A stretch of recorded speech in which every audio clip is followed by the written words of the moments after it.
여러분 안녕하십니까, 백운기입니다. 선수들은 울고 있는데 혼자서 웃고 있던 클린스만 감독이 결국 경질됐습니다. 물러나야지요. 그런 감독 당연히 잘라야지요. 전술이 없었다, 태도가 불성실했다, 틈만 나면 미국 집에 간다, 이유도 많았지만 다른 것 다 떠나서 선수가 울고 있는데 혼자 웃고 있는 감독, 그런 감독 필요 없습니다. 감독 아닙니다. 이태원 참사 유가족들은 눈물을 흘리며 땅바닥을 기어다니는데 노래 부르고 있는 대통령에게 국민들이 분노하는 것도 바로 그런 이유 아니겠습니까? 함께 울고 눈물을 닦아줘야 우리는 지도자라고 부르고 인정합니다. 이번에도 대통령 행사장에서 졸업생이 소리를 지르다가 경호원들한테 입을 틀어막힌 채 끌려 나갔지요. 과잉 경호를 비난하는 목소리가 많지만 그것보다 왜 이렇게 소리를 지는 사람들이 많은지 그걸 먼저 좀 돌아보고 생각해 봤으면 합니다. 생방송 백운계 정치 1번지 출발합니다.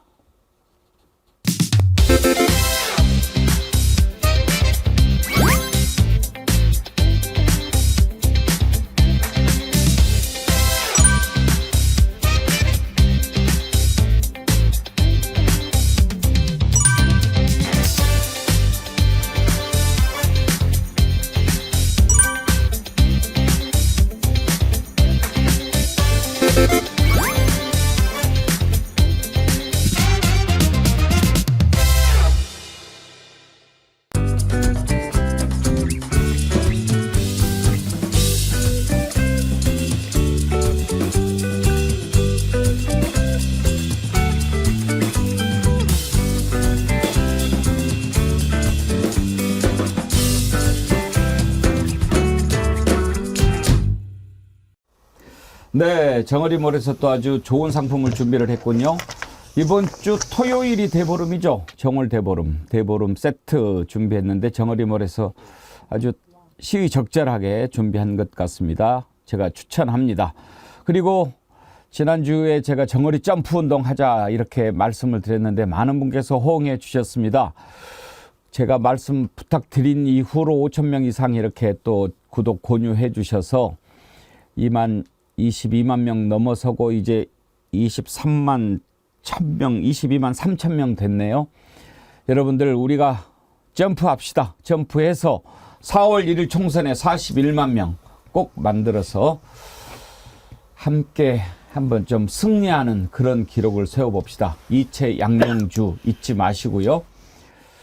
이번 정월 대보름에 이채 양명주에다가 저 정월 대보름 세트 그렇게 해서 드시면 괜찮을 것 같습니다.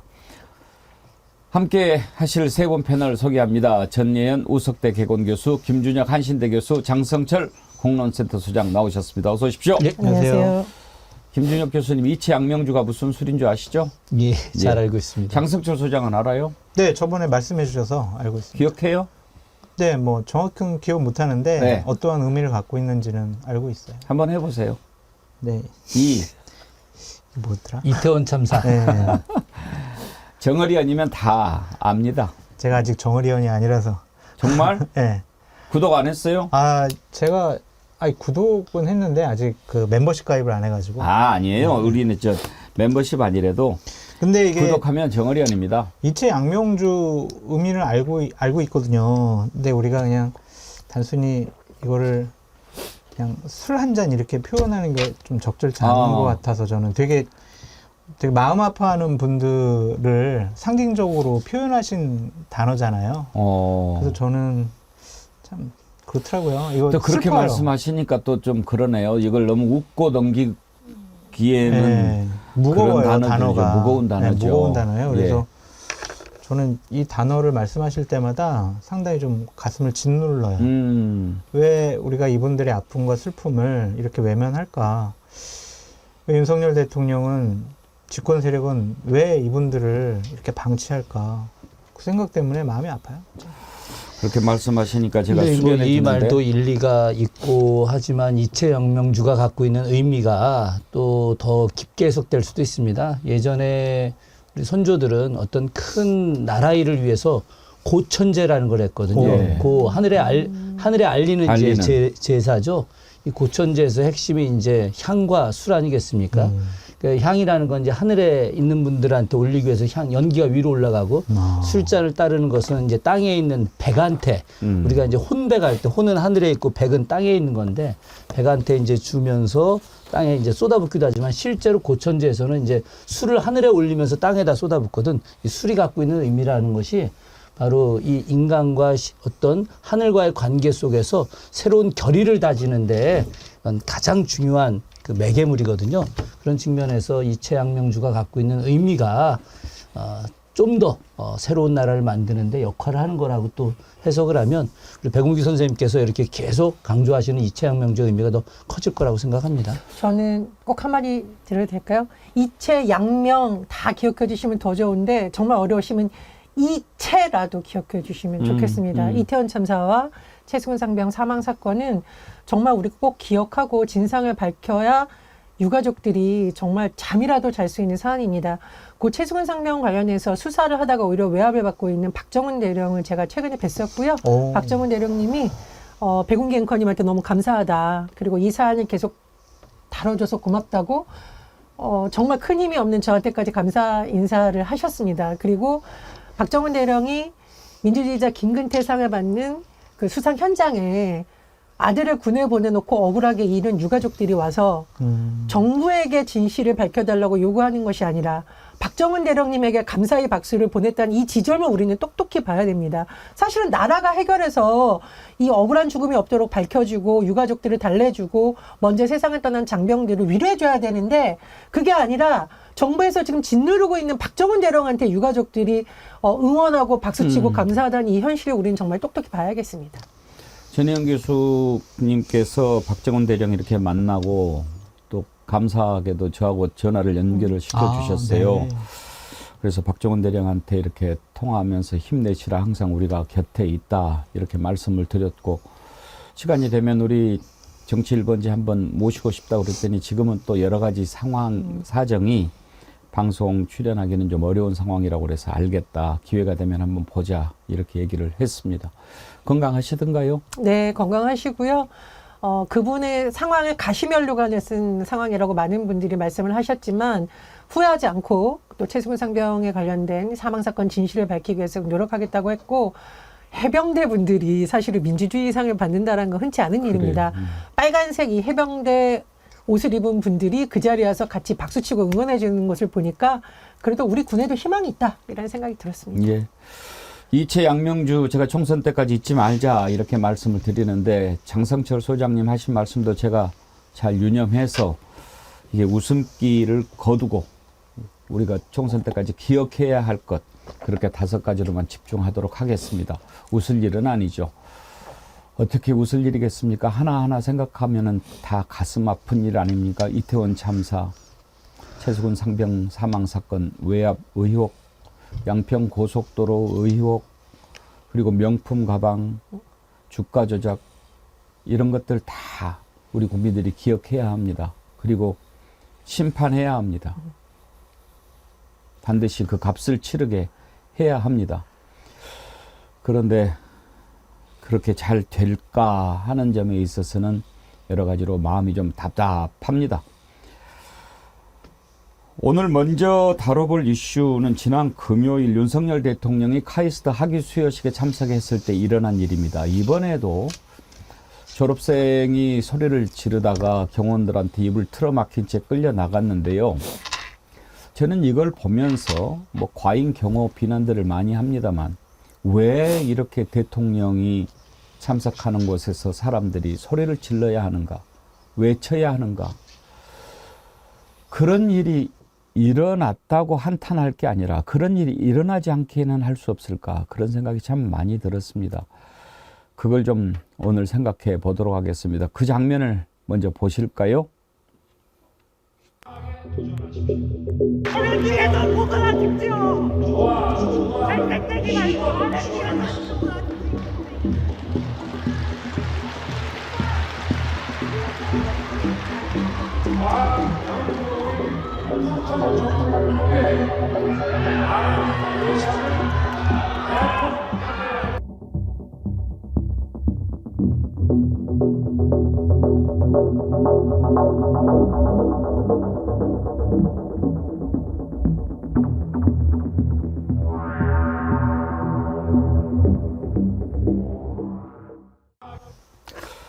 경호원들이 저렇게 입을 틀어막고 내쫓았는데 그 옆에 보면 같은 학위 이렇게 그 박사복인가요? 학사복인가요? 그걸 입고 있는 사람들이 같이 끄집어내는 것을 보면서 뭐지 동료들인가 했는데 김준혁 교수님 아마 경호원들이 저런 옷차림으로 예. 같이 중간중간에 앉아 있었던 거죠? 예, 경호원들이 저렇게 이제 예. 지금 저 학생들 복장이 석사학위복이었거든요. 석사복, 예. 그 석사학위복, 박사학위복 이렇게 입고들 아마들 앉아 있었던 것 같습니다.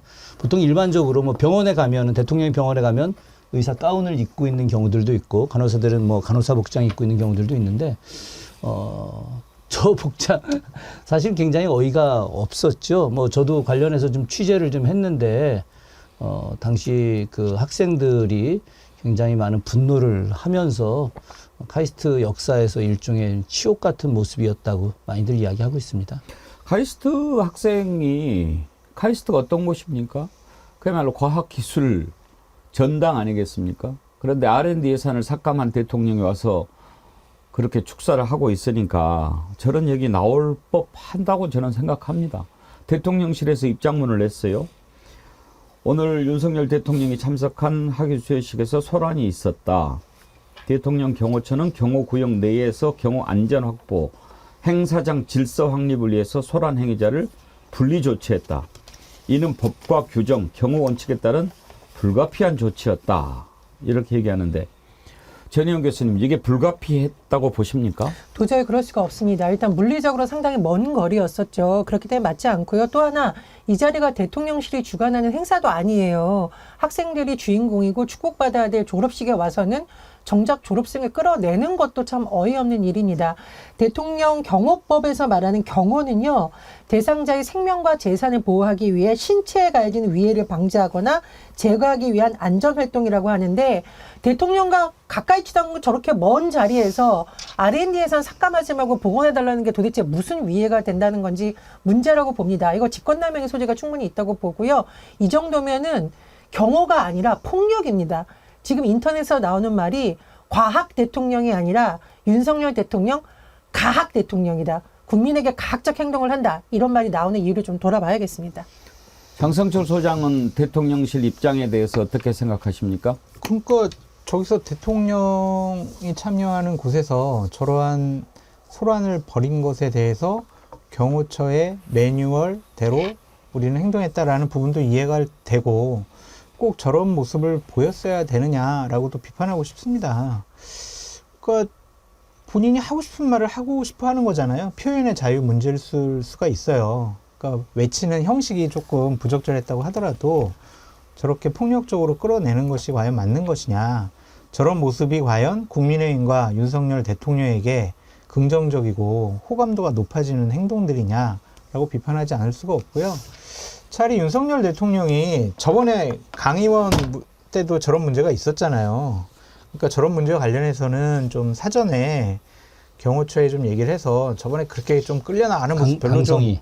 강의원이 끌려나가는 모습 별로 좋지 않았으니까 우리 이런 것들은 잘 한번 매뉴얼을 다시 가다듬어 봐라 라고 지시를 하셨으면 좋았을 것 같고 또 한편으로는 유머로 좀 승화시켰으면 얼마나 좋았을까라는 좀 생각이 듭니다. 와, 역시 MZ세대 대단하군요. 이렇게 대통령이 참석하고 경호원들이 있는데도 저렇게 외칠 수 있는 용기 정말 대단합니다. 하지만 제가 지금 좀 먼저 얘기를 하고요. 저한테 하실 얘기가 있으면 내가 대기실에서 잠깐 기다릴 테니까 그때 와서 저한테 좀 얘기 좀 해주세요. 와, 근데 하여튼 그 용기에 좀 박수까지 보냅니다. 라고 했으면 얼마나 좋았을까라는 생각이 듭니다. 제가 바로 그 얘기를 하고 싶어요. 이게 네. 처음이 아니고 두 번째 있는 일이잖아요. 그렇죠. 그러면 맨 처음에는 대통령이 당황해서 강승희 의원이 그런 소리 질렀을 때 그런 일이 일어났다고 칩시다. 근데 많은 비판이 있었잖아요. 그것밖에 안 되냐. 또 우리가 오바마 대통령 연설하는 모습도 봤잖아요. 네. 그랬을 때 이런 일이 또 일어날 때는 어떻게 했을까? 하면 될까? 이런 것을 좀 대통령실에서 연구하고 맞아요. 지금 장성철 소장 말씀하신 것처럼 좀 더 유연하게 또 유머러스하게 품 넓게 예. 그렇게 하면 얼마나 좋아요. 그런데 더하면 더하지 뭐 그런 것을 생각을 안 하는 거죠. 그러니까 예를 들면은 막 좀 과한 생각일 수도 있는데 대통령께서 딱 하시다가 저 학생이 그러한 외침을 하는 것을 보고 자, 저 열려 있습니다. 듣겠습니다. 소통하겠습니다. 학생 단상 위로 올라오십시오. 이 자리는 내가 축사하러 온 자리이기도 하지만 여러분이 주인공입니다. 여러분의 얘기 내가 듣고 가겠습니다. 단상에 올려가지고 근데 시간 많이 못 드니까 한 2분만 얘기하세요. 이런 식으로 했으면 얼마나 좋았을까라는 생각도 들어요. 하긴 근데 또 말씀 듣다 보니까 기대할 걸 기대해야지 그런 생각도 그건 좀 드네요. 너무하지. 그 제가 언론을 보니까 그 학생이 굉장히 뭐 그 시위를 하려고 준비를 많이 하고 뭐 유인물도 몰래 갖고 들어갔다 뭐 이렇게 막 나오는 언론들도 있더라고요. 제가 그래서 이제 그 현장에 있던 그 졸업생들 대상으로 이제 좀 취재를 좀 했어요. 그랬는데 아주 재미난 이야기인데 이 친구들이 네. 이제 27, 8살 된 이제 젊은 친구들이 그 검문 검색을 하는데 야, 뭐 핸드폰 다 이제 검색을 해서 못 들어갖고 가게 했다는 거예요. 핸드폰도. 그래가지고 자기네들이 양말 밑에다가 이제 신발 아래다 숨겨갖고 들어가다가 다 걸려가지고 걸렸겠지. 네, 다 나오고. 그러니까 대한민국 최고의 그 똑똑하다는 친구들도 이렇게 순진하게 핸드폰도 막 숨기고 들어가다가 걸려서 핸드폰 뺏기고 막 이랬다는 거죠. 근데 이럴 정도로다가 사전에 경호 체제가 확실했는데 그 학생이 무슨 뭐 유인물을 준비하고 문건을 들고 가고 이런 것들은 있을 수 없는 일이고 실제로 카이스트 이 졸업생의 부모님이 이제 그 참석하러 갔을 때 이 검문 검색하고 뭐 이걸 하느냐고 3시간이 더 오래 걸렸다. 이건 뭐 그 친구들 이야기기도 하지만은 부모들이 제대로 참석도 못 하지 않았습니까? 다른 데 가 있기도 하고. 그런데 그 안에서도 이 당시 학생들이 이제 잡혀갔을 때 일부 이제 석사과정 학생들이 이제 소리를 지르고 다 했었던 거죠.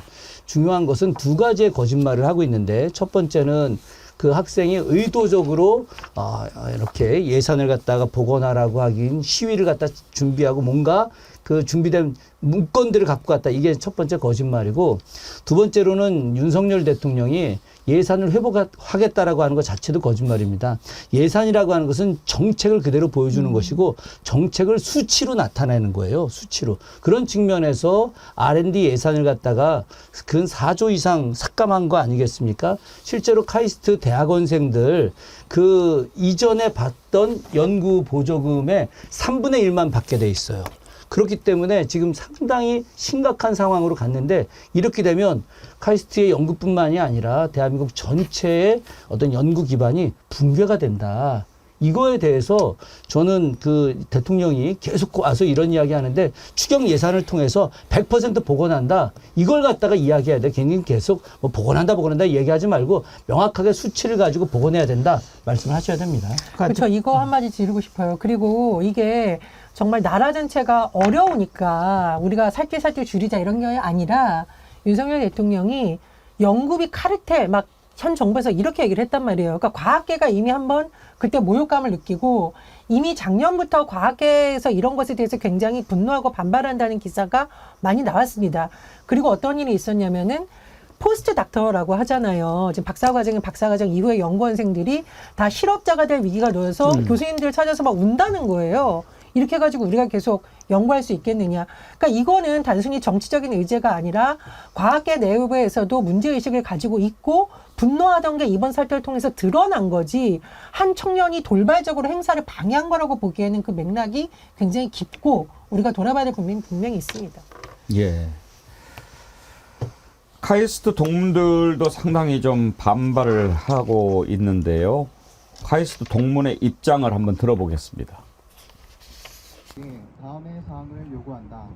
하나, R&D 예산 오늘 카이스트 동문들은 규탄의 목소리를 내기 위해 긴급하게 이 자리에 섰다.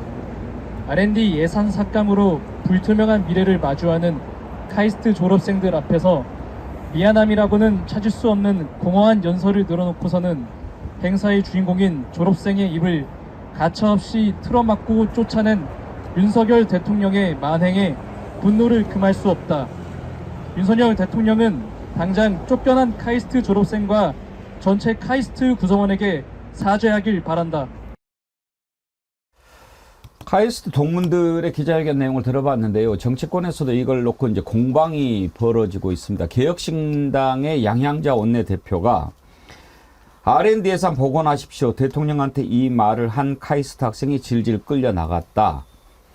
과학기술을 위한다면서 왜 R&D 예산을 깎았습니까? 이제라도 그 질문에 답하십시오. 그러면서 대통령이 끌어내린 것은 한 명의 학생이 아니라 과학기술과 대한민국의 미래였다. 이렇게 질타했습니다. 전효옥 전 국회의원이 여기에 대해서 그것은 정의당 대변인이 졸업식을 정치적 시위 현장으로 만들고 난장판 만든 거 아니냐. 과학기술의 현재를 깽판 친 거 아니냐. 다른 나라 같으면 수갑 채워서 들려나가고 인생 종친다. 또 이렇게 반박을 했어요. 이거 한번 좀 짚어봅시다. 전혜영 교수님, 다른 나라 같으면 이거 인생 종칠 일인가요? 예, 전효옥 전 의원이 아마 박정희 정권이나 전두환 정권 때 대한민국을 다른 나라라고 착각한 게 아닌가 싶습니다. 요즘 민주주의이고요. 더군다나 제가 말씀드렸듯이 대통령에게 위해를 가할 수 있는 상황도 아니었고 아주 상식적인 과학자로서 할 수 있는 주장을 한 겁니다. 저는 최근에 일부 보수 인사라고 불리는 분들이 전두환 박정희 시대를 혹시 그리워하는 게 아닌가 상당히 좀 우려가 되고요. 이 보수의 중심에 서야 할 윤석열 대통령마저 전두환 전 대통령 시대를 흉내내고 있는 게 아닌가 참으로 의심스럽습니다. 지금 대통령 경호처가 박정희 시대나 전두환 시대 때 항의하는 시민들에게 함부로 대하고 이른바 백골단이 나서서 곤봉으로 학생 때리는 모습이 오버랩되고 있고요. 앞으로 우리가 다시 한번 짚어보겠지만 정치적 중립성이 중요한 감사원은 요즘은 보위부라고 불릴 수 있습니다. 정말 국민을 존중하지 않고 막대하는 당시의 대한민국 혹시 전효옥 의원은 그리워하고 있는 건지 참 걱정이 되다 못해 참 어이가 없고 실수가 납니다. 김준혁 교수님, 왜 이런 얘기를 하는지 좀 저는 이해가 안 되는데 전효옥 의원이 그래도 기자 출신 아니에요? 근데 다른 나라 같으면 이거 수갑 채워서 들려나가고 그럴 일이라고 쓰는 게 팩트가 맞는지 궁금한데요. 아니 사실 아니죠. 지난번에 강성희 의원 끌려 나갔을 때 백운기 선생님께서 당시 오바마 대통령 예. 관련된 영상 보여주지 않으셨습니까? 오늘 일단 한번 들어봅시다. 예. 예. 아니 오바마 대통령이 그 사람들 경호원 통해서 끌려 나가겠습니까? 그렇지 않죠. 전혀 그렇지 않고 독재 국가에서나 있는 일들을 일반적인 정상적인 나라에서 있는 것처럼 이렇게 호도하는데 전효옥 의원이 그런 판단 내리는 거는 저는 굉장히 잘못됐다고 생각합니다. 어떤 민주주의적 경험과 민주주의의 정신을 갖고 있지 않기 때문에 전효옥 의원이 지금 그렇게 이야기하는 것 같은데, 그렇게 보자면은 일제강점기에 조선총독부에 억눌려 사는 것을 행복한 신민이라고 여기는 거하고 하나도 다르지 않지 않느냐. 저는 전효옥 전 의원의 발언은 아주 잘못됐다고 생각합니다. 근데 장성철 소장, 저는 여기서 좀 궁금한 게 양양자 지금 개혁신당 원내대표인데 광주 지역 민주당 국회의원이었잖아요. 네. 그랬다가 반도체 경쟁력 강화 특별위원회인가 그쪽으로 갔어요. 근데 그게 국민의힘 쪽 아니었나요? 맞아요. 근데 지금 이렇게 다시 개혁신당으로 가고 그랬던 이유는 그렇게까지 했는데 윤석열 대통령이 R&D 관련해서 이렇게 예산도 안 하고 이런 것에 실망해서 가고 뭐 그랬던 건가요? 그랬던 것 같기도 하고요. 뭐 적극적으로 이렇게 영입을 하지 않았던 것도 있었던 것 같고요. 또한 이준석 대표랑 저 과학기술과 관련해서 반도체와 관련해서 4시간 이상 끝장 토론을 했을 때 이런 사람이라면 내가 같이 한번 정치를 해보고 싶다라는 개인적인 생각도 있었던 것 같습니다. 근데 기본적으로 민주당에 계셨던 분들이 윤석열 대통령이 있는 국민의힘 쪽에 가기가 쉽지가 않겠죠. 그거는 진영을 바꾸고 지지층을 완전히 바꾸는 행동이기 때문에 쉽지는 않아 보이고, 지역구도 광주 아니겠습니까? 광주인데 어떻게 또 국민의힘에 입당을 하거나 윤석열 대통령과 함께하는 모습을 보이겠습니까? 뭐 왜 그렇게 됐는지는 잘 모르겠습니다만 아무튼 지금 윤석열 대통령의 연설을 방해한다고 입을 틀어막고 끄집어내고, 이건 좀 지나친 게 아닌가 그런 생각이 듭니다. 크림소다님, 진짜 해도 너무하네요. 아주 군사정권 시대냐고요. 아주 열받고 화만 나네요. 그러니까 이렇게 옹호나 반박은 안 했으면 좋겠어요. 정의당 당원이고 정의당 대변이잖아. 예. 그러니까 그거를 정치적으로 활용하려고 그런 거 아니야?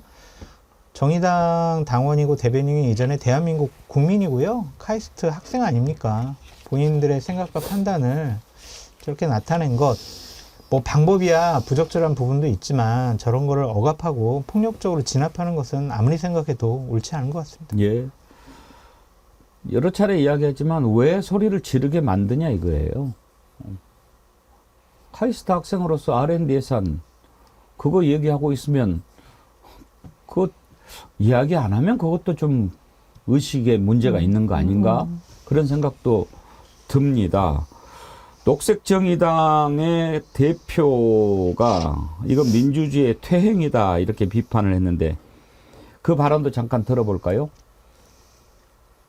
뭐 대통령이랑 지근거리에 있었던 거 아니고 저 행사장 뒤쪽에서 그냥 외친 건데 이게 사실 정치적으로 저 같으면 말리거든요. 왜냐하면 오바마 대통령이면 얘기를 듣겠습니다. 계속 얘기하세요. 이렇게 얘기한 다음에 본인이 포용력을 보여주잖아요. 그러니까 오히려 무대를 만들어주는 거란 말이에요. 그러니까 저 같으면 그러면 이거는 오히려 위험하니까 그런 거 하지 마라. 차라리 바깥에서 그냥 현수막이나 펼치고 행사장 바깥에서 이랬을 것 같거든요. 그래서 그런데 결국은 한국 사회 민주주의 퇴행의 장면으로 기록될 수밖에 없는 그런 사건이 벌어지지 않았나 싶습니다.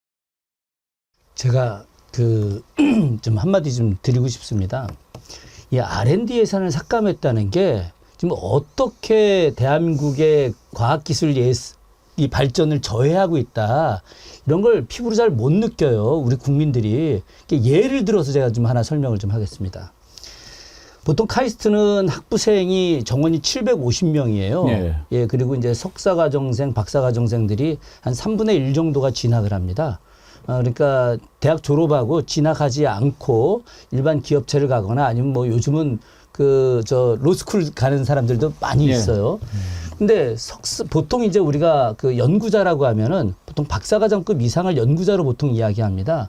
근데 카이스트가 얼마나 세계적인 연구 기관이 됐냐면은 석사과정생들도 보통 대부분의 학생들이 해외에 나가 있는 국제학술지에 한 편 내지 2편 정도의 논문을 게재를 해요. 가서 발표도 하고. 일반적으로 박사를 했다 하더라도 해외 학술지에 나가서 발표하고 승인받는 경우들이 흔치 않아요. 네. 그럼에도 불구하고 카이스트나 아니면 포스텍, 포항공대 아니면 유니스트 이런 여러 대학들은 대한민국 정부가 지금까지 굉장히 많은 예산 지원을 했기 때문에 그들이 다른 거에 신경 안 쓰고 집중해서 공부를 했기 때문에 세계적인 학술지에 그렇게 석사 과정생들부터 발표를 하고 인정을 받을 수 있다는 겁니다. 그래서 우리나라 과학기술 이 R&D 부분 같은 경우는 전 세계적으로 인정을 받고 있는데 지금 2024년부터 이런 지원을 받기가 어렵게 되기 때문에 그 학생들이 연구를 제대로 할 수가 없어요. 어디 가서 알바하고 다니면서 이제 연구를 하고 학교를 다녀야 되기 때문에 이제 앞으로 세계적인 학술지에 석사과정생, 박사과정생들이 발표를 할 수 있는 기회가 제가 봐서는 거의 5분의 1로 줄어들 거다. 이렇게 지금 이해를 해야지 이 한국 정부가 얼마나 큰 실수를 저질렀구나 이렇게 국민들이 정확히 이해할 수 있습니다. 교수님이 그 말씀 하시니까 정말 더 공감이 가네요. 우리 그러면 오바마를 한번 소환해 봅시다. 그때 당시 그 영상을 보면서 참 부럽기도 하고 우리는 언제 저렇게 될 수 있을까 그런 생각했는데 이런 일이 또 일어날 거라고는 상상을 못해서 참고에 보관을 해놨는데 다시 한번 그때 오바마 발언을 들어보고 싶네요. 2013년 11월 25일 날 샌프란시스코 이민 개혁안 연설 때 오바마 대통령이 연설을 하는데 한국계 청년이 크게 소리를 지르면서 연설을 방해하는 일이 있었지요. 그때 오바마 대통령 어떻게 했었는지 다시 한번 볼까요? What I'd like to do... No, don't worry about it, guys. Okay, let me finish. Let me. How about these guys don't need to go. Let me finish. Let me. Hold on a second. Hold on a second. I respect the passion of these young people because they feel deeply about the concerns for their families. Now, what you need to know when I'm speaking as President of the United States, and I come to this community, is that if, in fact, I could solve all these problems without passing laws in Congress, then I would do so. But we're also a nation of laws. That's part of our tradition. And what I'm proposing is the harder path, which is to use our democratic processes to achieve the same goal that you want to achieve. But it won't be as easy as just shouting.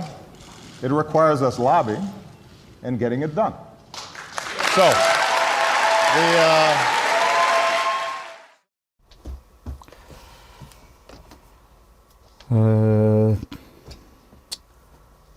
참 미국이 부럽지만 그렇다고 제가 미국으로 가서 살고 싶은 마음은 없습니다. 우리나라 지켜야 하니까요. 근데 우리나라를 정말 저렇게 좀 대통령이라고 하는 사람을 보면서 우리가 마음이 뜨거워지고 마음에서 뭔가가 우러나고 함께하고 싶고 그런 마음이 드는 지도자 우리도 좀 가져보고 싶다 하는 생각이 듭니다. 저는 오바마 대통령도 법치주의 국가를 강조하거든요. 민주주의를 강조하는데 윤석열 대통령과 큰 차이가 있습니다. 오바마 대통령은 저 청년의 목소리를 듣겠다, 존중한다. 그러나 의회의 동의를 거쳐야 되고 민주적인 절차를 거치는 것이 바로 민주주의다. 내가 대통령이라고 해서 함부로 할 수가 없다. 그러니까 존중을 하면서도 이 청년의 요구를 내가 대통령이니까 마음대로 들어준다 말한다 말할 권한이 없지만 법치주의 국가에 따라서 절차를 지키겠다는 걸 굉장히 강조하고 있는 거죠. 경청과 소통이 바로 법치주의라는 점을 강조하고 있습니다.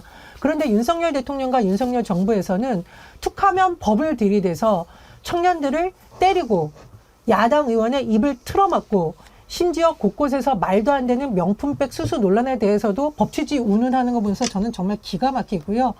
저도 미국에 가서 살고 싶진 않지만 이 오바마 대통령과 윤석열 대통령의 모습을 비교해볼 때 과연 청년들이 대한민국에 대한 자부심을 갖고 있을지 그리고 앞으로 대한민국의 미래에 대해 기대를 걸을지 의문입니다. 또 한 가지 말씀드리면요. 국민들이 피땀 흘려서 낸 예산 아껴 써야 되죠. 그런데 세수 펑크 56조 넘게 난 거 국민들이 세금 안 내가지고 낸 겁니까?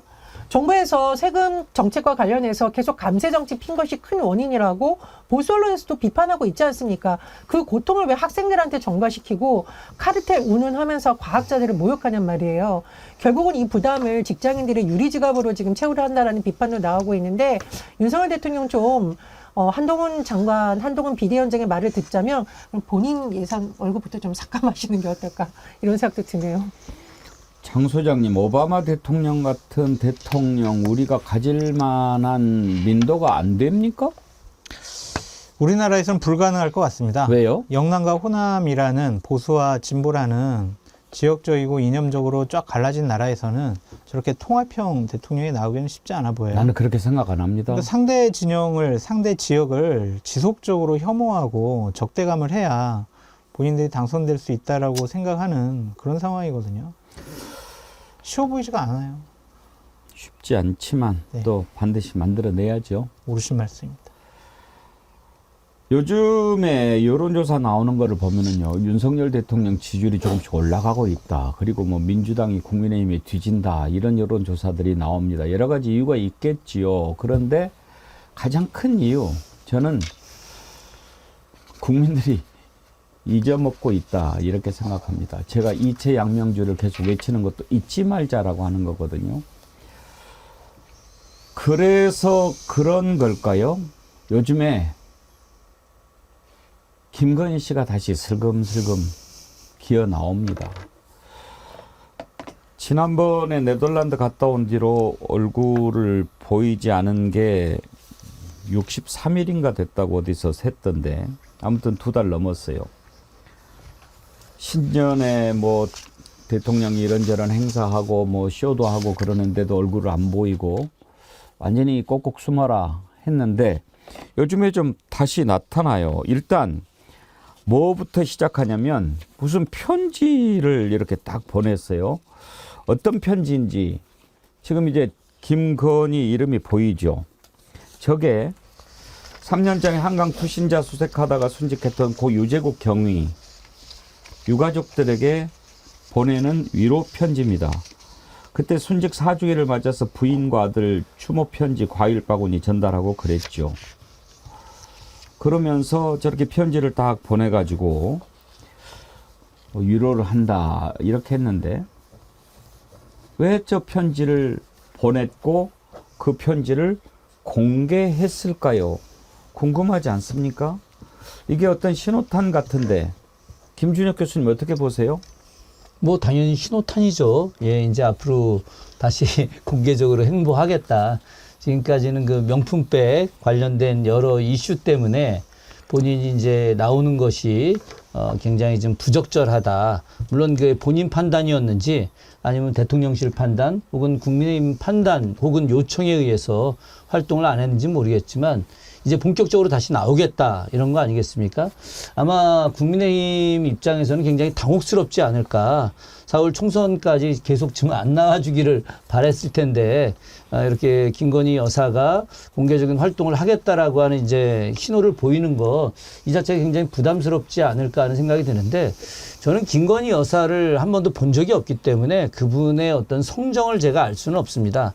다만 역사를 공부한 사람 입장에서 역사 속의 인물들을 연구하면서 그 사람들의 성정을 좀 보는데 김건희 여사의 성정은 사람들 앞에 나서지 않으면 안 되는 그런 성정인 것 같아요. 뭔가 앞에 나서 주도적으로 이야기하고 자기가 그것들을 통해서 뭔가 쾌감을 느끼는 일종의 어린 시절에 그 뭔가 리더가 되지 못했던 그것에 대한 컴플렉스가 이제 이런 권력을 잡으면서 그 컴플렉스를 갖다 이제 해소하려고 하는 이런 모습들을 막 보여주는 것 같은데 김건희 여사의 컴백이 과연 본인에게 도움이 될지 그건 정말 아직 알 수 없습니다. 전 마이너스가 될 거라고 생각합니다.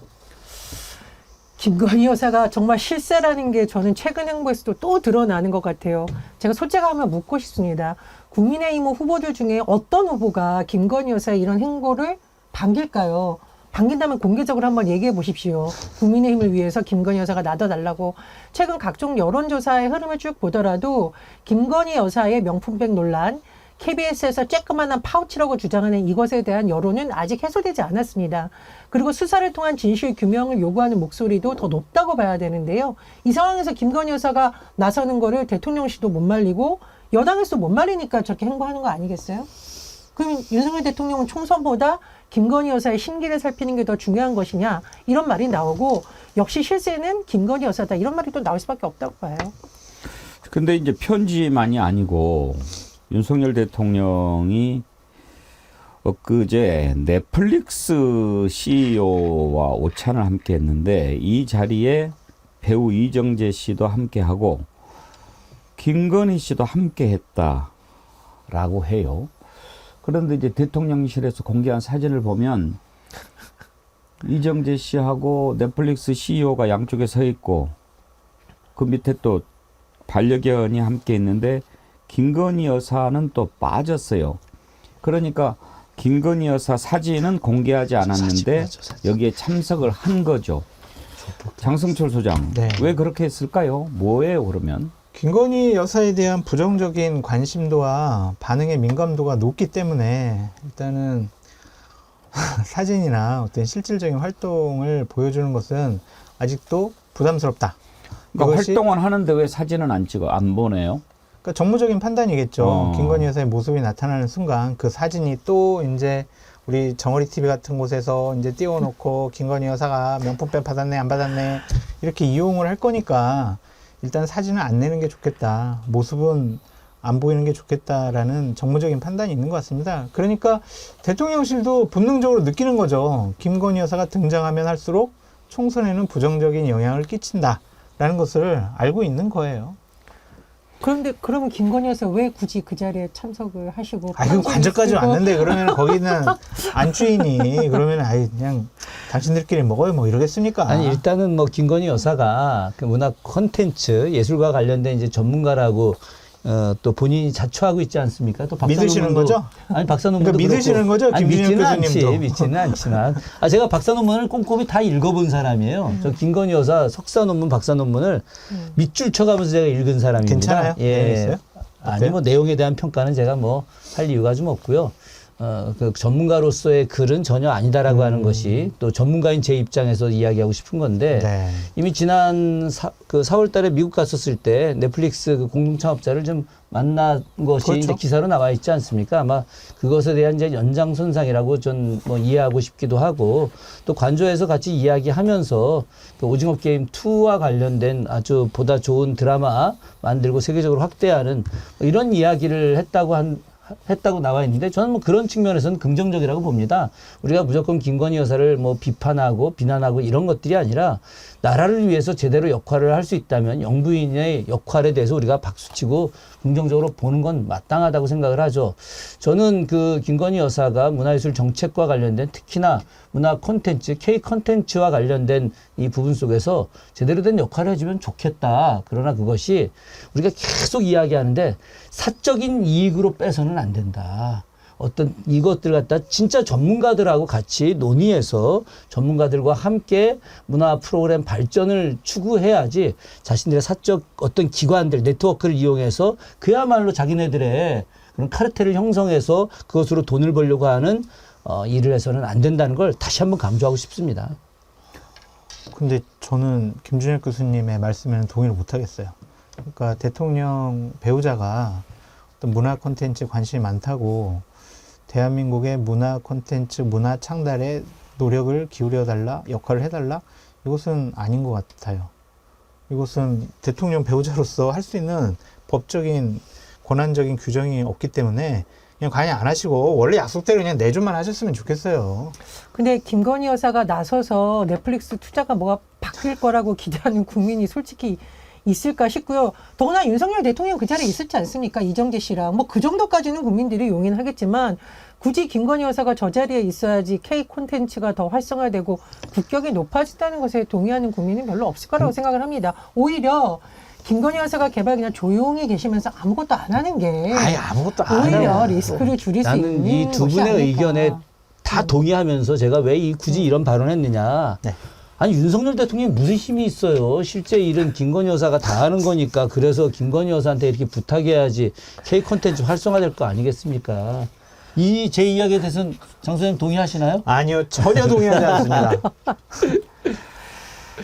아무튼 뭐 이런 식으로 이제 등장하는데 제가 얘기한 하건데 이제 이렇게 슬금슬금 나오다가 등장할 때를 보겠죠. 뭐 독일, 덴마크 순방까지도 포기하고 숨어 있는데 그렇게 오랫동안 못 참더라고요. 뭐 근데 총선 때까지는 안 나올 거예요. 안 나올 수 있을까요? 네. 많이 남았는데 저는 그래도 50일 넘게 남았죠. 총선에 부정적인 영향을 끼치는 모습은 판단은 하지 않을 것 같다. 저는 전혀 그렇게 생각하지 않습니다. 그 성정상 저는 열흘을 넘기지 못할 것이다. 예. 참기 힘들걸요. 한번 봅시다. 장성철 소장이 맞는지 김준혁 교수님이 맞는지. 참기 힘들었으면 좋겠다라는 개인적인 바람이 있으신 거죠. 아니 뭐 나오는 거를 원해서 그러는 거 아니에요? 아니, 그럴 거라고 생각하는 거지. 김건희 여사가 해외 순방 중에 그것도 나토라는 그 참 굉장히 무거운 주제를 다루는 그 순방 일정에 명품 쇼핑하려고 혼자 다니고 여러 명 거느리고 간 걸 봤을 때 제가 보기에는 김진혁 교수님 말에 조금 더 동의할 수밖에 없지 않을까. 우리가 너무 상식적인 걸 기대하면 안 되지 않을까 하는 생각이 듭니다. 아까 오바마 연설할 때 이렇게 장면을 소개했더니 오늘 또 일단 윤석열 대통령이랑 뭐 이렇게 김건희 여사 나오니까 기분이 나쁘신지 되게 막 뭐라고 오르신 분들이 많이 계시는데요. 김문고님, 앵커님 그릇이라고 다 같은 그릇이 아닙니다. 오바마가 사발이라면 윤통은 종지기보다 작습니다. 언감생심 비교할 때 비교했으면 좋겠습니다. 이준현님, 이준엽님, 정치 1번지 운영자님과 백운기님 패널 하시는 분들 반성하세요. 어떻게 오바마하고 윤석열이를 비교하십니까? 아이고 참, 그것도 이채 양명주, 아이고 이분은 아이들이 이제 아예 이채 양명주로 하셨네요. 오바마가 기분 나빠할 듯 합니다. 감히 비교할 인간과 비교를 해야죠. 경로할 줄만 알지. 세라핌님, 기자회견도 안 하는데 오바마와 비교를 하십니까? 제가 잘못했습니다. 잘못했습니다. 심기를 건드린 제가 잘못입니다. 하여튼지, 그러면은요, 정말 좀 똑바로 한번 해보자고요. 근데 그렇게 될지 모르겠습니다. 우리가 이채양명주 외치기만 하고. 한 가지만 더 짚어보고 선거 이야기로 넘어가죠. 지금 감사원 이거 정말 이 정부 들어서 무너진 게 한두 가지가 아닌데 감사원은 정말 문제가 많습니다. 지금 일단 뭐 그 안에 문제들이 쭉 많은데 첫 번째로 유병호 사무총장이 감사위원으로 갔어요. 장성철 소장 이게 죄책 사유 안 되나요?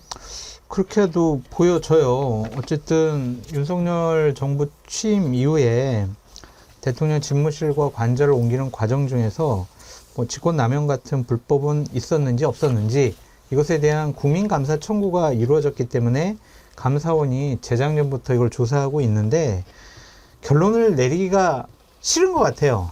그러니까 4차례나 감사 기간을 연장을 했고 한 번 더 연장을 해가지고 이제 총선 이후에나 발표하겠다라는 것은 우리는 이러한 사안들에 대해서 대단히 불편하게 생각을 하고 있다. 감사를 하고 싶어 하지 않는다. 그렇게 볼 수밖에 없고 최근에는 그 상당히 감사원의 인원 중 논란을 많이 불러일으켰던 유병호 씨가 이제 승진을 했잖아요, 또.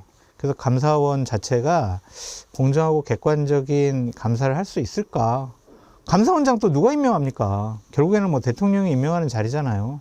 그래서 어떻게 대통령실 집무실 이전에 관련해서 제대로 된 감사가 진행될까? 좀 그런 생각이 있어요. 무의미한 거 아니냐라는 생각이 들어요. 감사원 사무총장하고 감사위원하고 어떤 차이가 있나요? 감사원 사무총장 같은 경우에는 모든 거를 실무적으로 다 총괄을 하는 거죠. 그냥 뭐 예를 들면은 실무적으로 우리 이거 감사할까 말까 이런 거를 실무적으로 결정하는 자리고 감사위원들은 감사원 사무총장이 실무적으로 올린 것에 대해서 이거는 옳다 그르다 이런 식으로 판단하는 거기 때문에 실무적으로 업무를 장악하는 것은 감사원 사무총장이다라고 볼 수밖에 없습니다. 근데 왜 글로 갔을까요? 장악하라고 그러는 거죠. 장악하려? 장악하라. 더 장악해라. 그러니까 감사원 사무총장이 감사원 장악하기가 더 쉬운 자리 아니냐고요. 그렇죠. 근데 왜 감사위원으로 가요? 가서 그분 같은 차관급이더라고요. 같은 차관급인데 제가 잠깐 헷갈렸는데 그러니까 감사위원은 어쨌든 투표권이 있잖아요. 예. 또한 결정권이 있기 때문에 그 자리가 뭐 더 좋다고 생각을 했나 아니면은 감사원 사무총장에 더욱더 이제 집권 세력이 원하는 사람을 심어놨나? 아니, 그 제가 무슨 좀 다른 정확히 수가 있을- 말씀드리겠습니다. 감사원 사무총장은 어쨌든 그 대통령의 임명을 받아서 하는 것이고 임기가 대체적으로 1년 정도에 불과합니다. 그러니까 감사원이라고 하는 행정기관을 갖다가 행정적으로 총괄하는 자리인 것이고 감사위원은 대통령의 임명 이후에 그 어떤 그 권한으로부터 독립된 기구입니다. 감사원 사무총장은 독립되지 못하는 것이고 감사위원은 독립됐고 그래서 감사원 전체 운영과 관련된 책임 있는 의결권을 감사위원이 갖고 있거든요. 그렇기 때문에 감사위원이 훨씬 더 높은 자리고 감사위원의 영향력이 더 세다고 하는 겁니다. 감사원장이 어떠한 그 방향을 가지고 이렇게 추진해 나가려고 한다 하더라도 감사위원 한 명이 제재를 하게 되면 그것이 제대로 운영될 수가 없습니다. 그렇기 때문에 일반적으로 감사원 사무총장이 굉장히 높은 자리 같지만 실제 감사위원보다 아래 단계에 있다라고 하는 것이 지금 일반적이기 때문에 아마도 유병호 사무총장 같은 경우도 감사위원으로 가고 싶었는데요. 감사위원을 계속 갈 수가 없었던 거죠.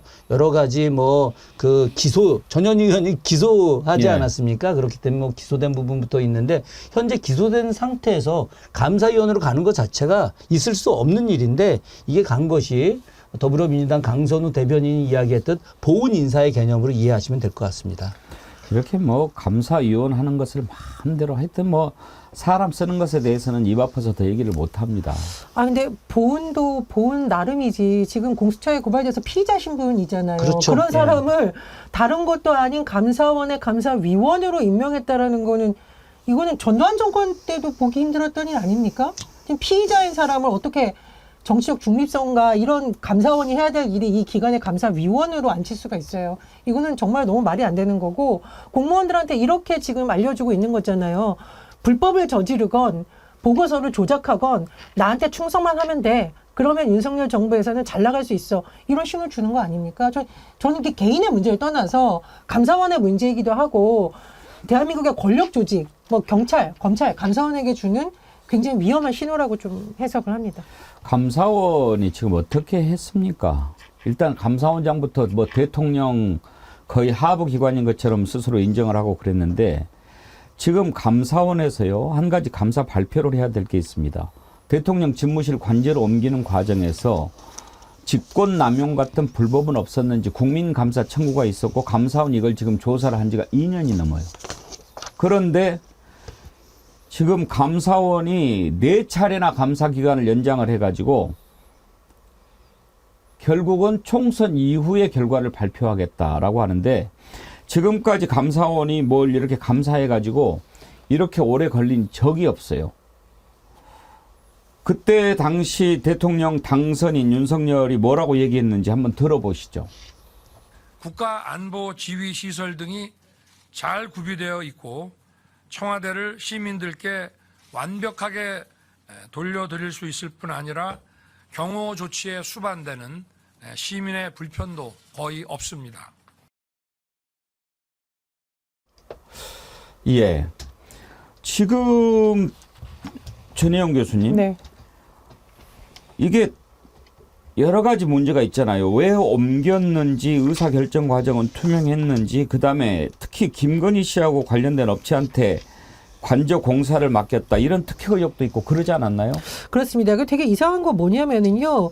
왜 이거를 자꾸 연장을 하냐는 거예요. 총선 이후로 미루다가 뭉개려는 게 아니냐라는 의심을 충분히 살 수 있는데 이거 전현희 국민권익위원장 감사를 할 때는 왜 감사 기간을 자꾸 연장하냐는 비난이 왜 나왔는데 그때는 뭘 하나라도 잡으려고 자꾸 이러는 것 아니냐 이런 논란이 일었었거든요.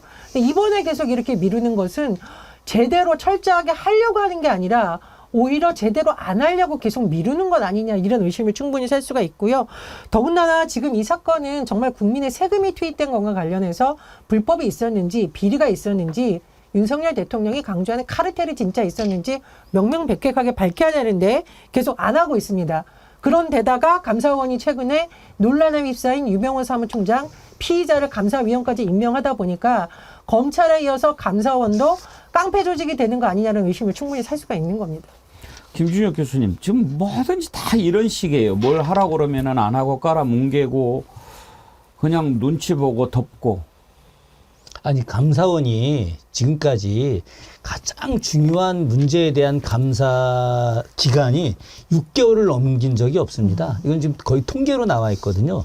그러니까 감사원 감사를 받아본 분들이 계신지 모르겠는데 저도 예전에 공직생활을 했었거든요. 예. 공직생활을 할 때 감사원 감사를 우리 부처가 받은 적이 있었습니다. 박물관 그 건립과 관련해서 유물 구입 그러니까 뭐 저희 선배 학예사들이 이제 유물 구입과 관련된 내용이 있었는데 그때 이제 감사원 감사 받을 때 저도 그때 같은 이제 부서 안에 있었다고 해서 감사원 감사를 같이 받았던 경험인데 저는 뭐 실제 뭐 받았다고 하긴 그런데 어쨌든 그 과정을 제가 이제 전반적으로 다 지켜봤던 거죠. 그런 과정에서 우리가 그때 굉장히 큰 건이었는데 한 달 정도 감사원 감사 받고 이제 종료가 됐어요. 그리고 나서 나머지 큰 건들도 제가 좀 이렇게 경기도에서 받는 감사를 감사원에서 내려서 하는 걸 봤는데 보통 2달 이상 넘긴 경우는 못 봤는데 큰 건이 6개월 정도였어요. 그런데 지금 이게 얼마나 되는 겁니까? 이게 지금 현재 거의 2년 가까이 되어가고 있는데 이것에 대해서 감사 결과가 어떤 내용인지를 계속 발표한 것을 4번을 연기를 해서 4월 10일 이후에 하겠다.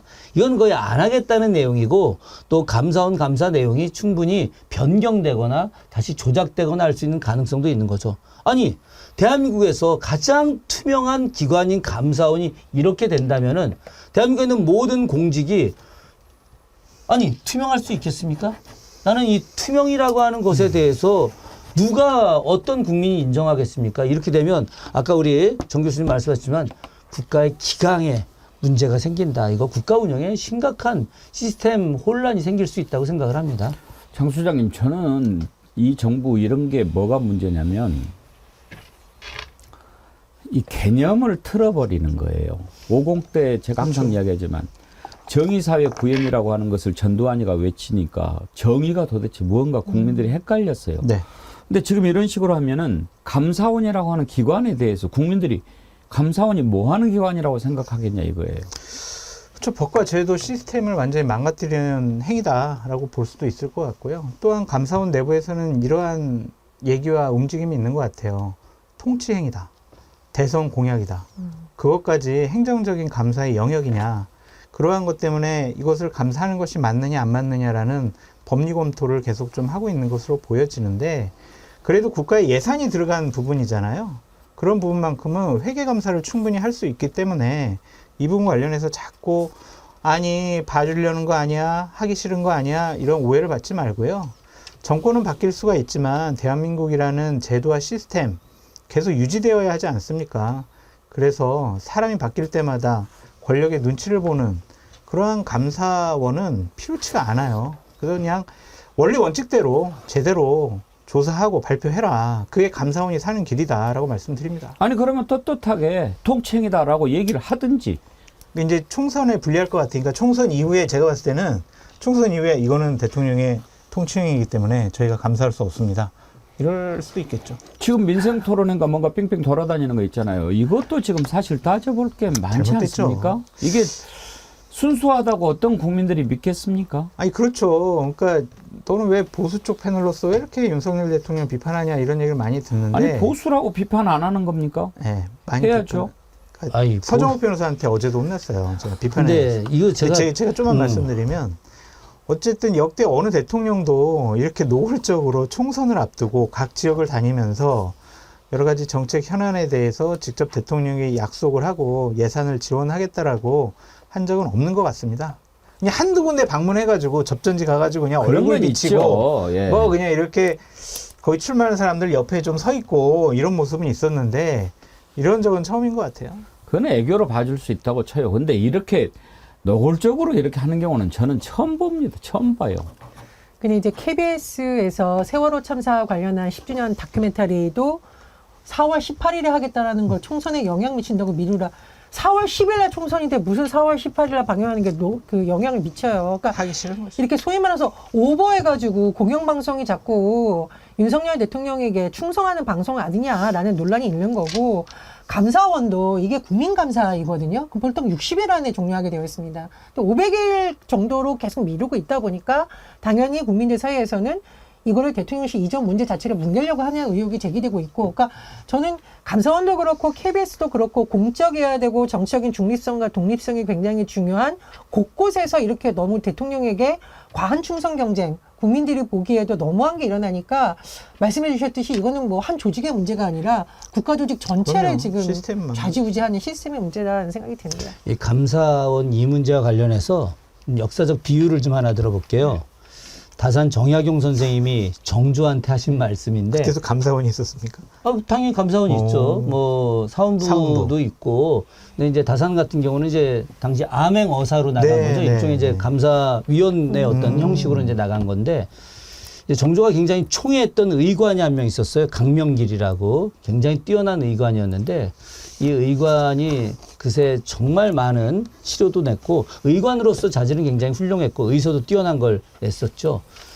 그래서 이제 이분을 지금 경기도 연천하고 이제 그 위에 상령 이제 다른 분하고 같이 해서 이제 군수로 발령을 냈습니다. 그런데 이제 그 민원이 들어온 겁니다. 이 두 사람이 굉장히 좀 악행을 저지르고 있다 수령으로. 그래서 다산을 정조가 이제 암행어사로 보냈죠. 보내서 다산이 가서 조사를 해보니까 두 사람이 문제가 커서 진짜 말 그대로 이제 파직을 일단 1차적으로 암행어사 가서 창고를 봉고시키고 직을 내려놓게 하는 파직을 시키고 그리고 나서 정조한테 장계를 올립니다. 그 장계 내용에 이 두 사람은 당연히 봉고 파직하고 유배를 보내야 된다라고 하면서 명문을 딱 씁니다. 뭐라고 썼느냐. 법의 집행은 국왕으로부터 가장 가까운 사람에게서부터 시작해야 한다. 네. 이렇게 법의 집행이라는 것이 법이라고 하는 것이 국왕한테 가장 가까운 사람으로부터 해야 된다. 왜? 국왕으로부터 가까운 사람한테 아이고 이 법 집행 이 사람 잘못했는데 이거 집행하면 안 되고 두려워서 안 되고 하면 국가가 운영이 안 되는 겁니다. 그래서 다산이 그렇게 이야기를 했고 정조는 자기하고 아무리 가까웠던 자기를 고쳐줬던 의사였다 하더라도 과감하게 유배를 보내서 제 기억에 전라도 영광으로 아마 유배를 보냈던 것 같은 생각이 드는데요. 이게 바로 올바른 사회의 모습입니다. 제가 항상 말하는 것이 있습니다. 엔간히 해야 됩니다. 엔간히. 네. 엔간히 해야죠. 예, 그렇게 하면은 심하면 지나치면 안 됩니다. 과유불급이죠. 네. 잠깐 전하는 말씀 듣고 2부 이어가겠습니다.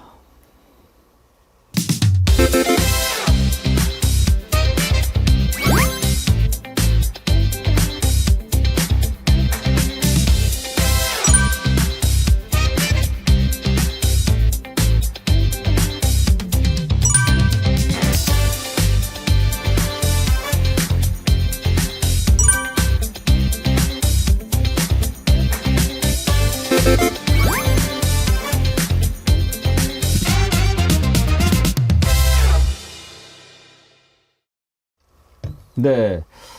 정월 대보름 정어리몰 특식 세트 소개해드렸는데 김준혁 교수님, 대보름에 우리 오곡 찹쌀밥, 나물, 호두 땅콩, 부럼 이런 거 먹잖아요. 예.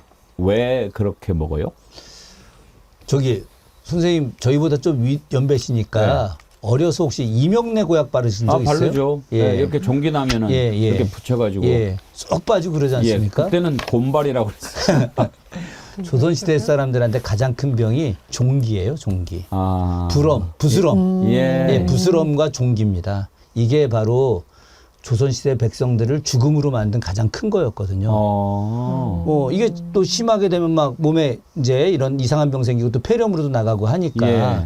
근데 일단 이거는 깨끗하지 않아서 생기는 거 아니겠습니까? 옛날에 잘 안 씻었으니까. 우리 어려서 목욕 한 달에 한 번이나 했습니까?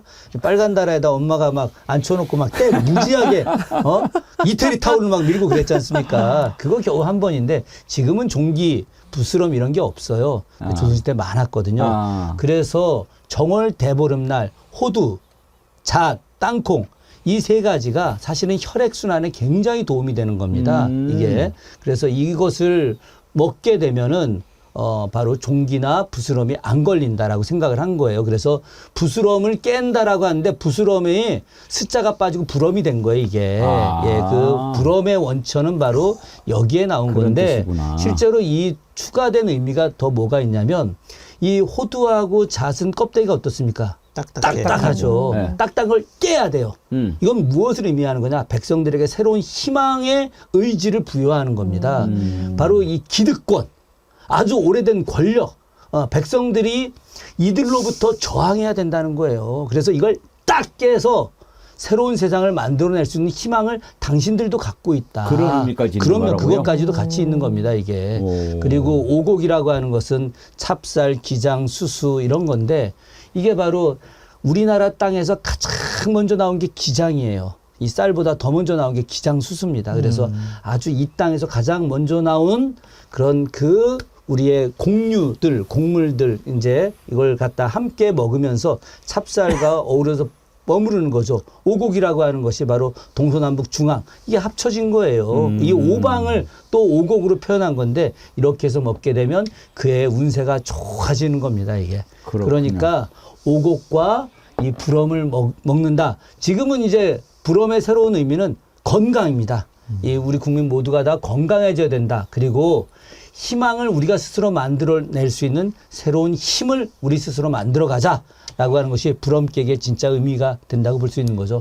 이번에 정월대보름 세트 나물 오곡밥 부럼 많이 사서 정월이몰에서 많이 사갖고 새로운 희망 직접 만들어 가시기 바랍니다. 아니 뭐 먹어도 뭘 알고 먹어야죠. 근데 그런 거 어떻게 다 아세요? 우리 역사 연구자잖아요.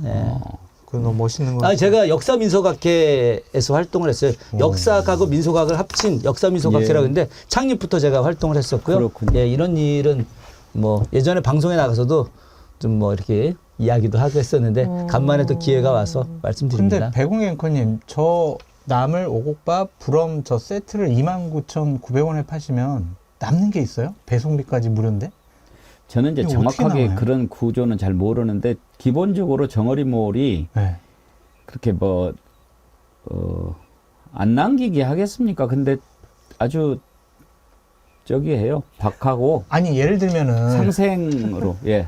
저희가 이제 나물 같은 거 어디 반찬 가게 가서 사 먹으려고 해도 대략 3,000원에서 5,000원이거든요. 예. 근데 지금 7가지란 말이에요. 근데 저게 과연 남을까? 걱정이 돼가지고 그래요, 제가 지금. 기본적으로 많이 안 남는다고 들었고요. 네. 우리 상생의 정어리몰에서 상생 상품들 많이 하잖아요. 지난번에 커피. 예, 저 커피 샀습니다. 그것도 우리 사회적 기업이고.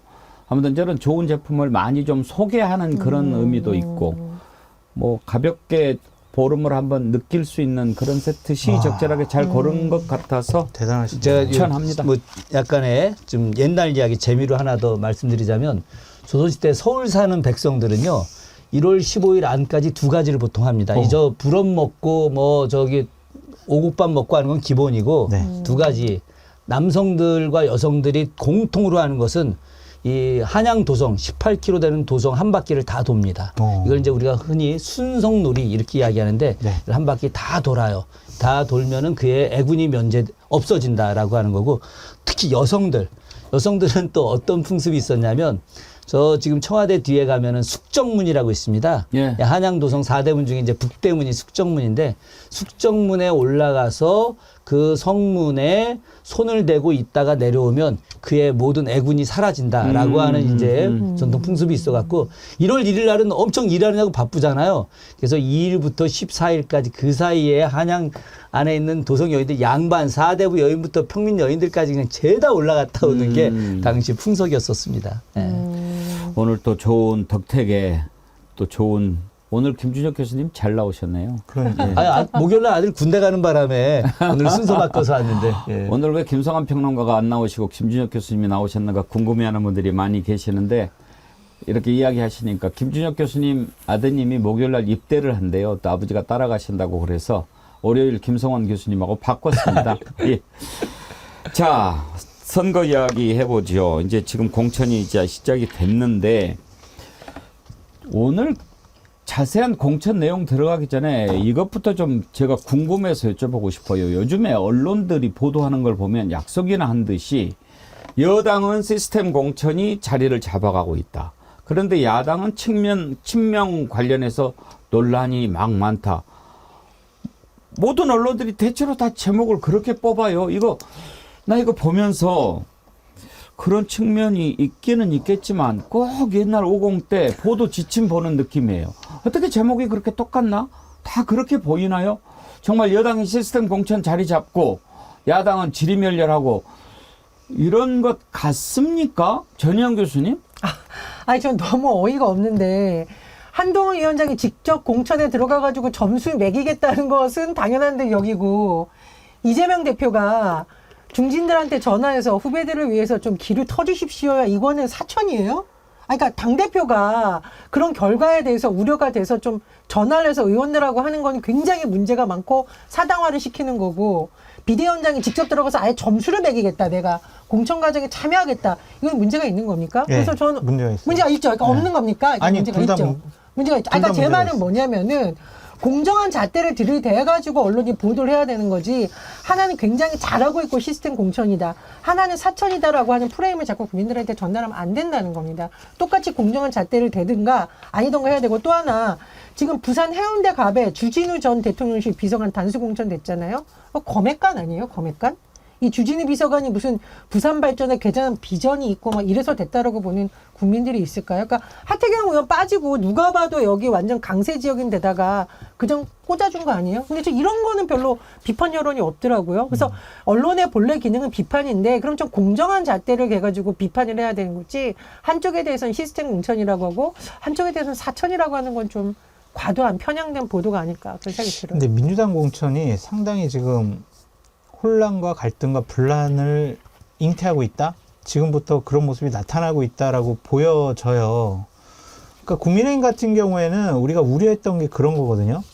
윤석열 대통령이 공천의 주도권을 잡고 대통령실과 대통령실 또 대통령을 옹호하는 사람들, 정부의 장차관들을 낙하산식으로 내려 꽂을 거야 라고 했는데 그런 모습이 아직까지는 없어요. 물론 앞으로 이제 120개 지역에서 그러한 지역이 나타날지는 봐야 되겠지만, 그리고 또 하나는 지역구를 막 재조정을 했는데 그렇게 뭐 분란이 일거나 아니면은 공천에 불복을 해가지고 당사 앞에서 머리띠 누르고 막 그냥 가서 쳐들어가고 뱀 풀고 막 이러는 모습을 안 보이고 있거든요. 그 상대적으로 조용한 공천을 하고 있어서 시스템적으로 지금 잘 되고 있는 거 아니냐, 그러한 분위기는 있는 게 맞는데, 민주당 같은 경우에는 와, 비명 세력 공천 안 줘야지, 친문 세력 공천 안 줘야지, 그게 상징적인 게 결국에는 우리 비서실장 했던 분이잖아요.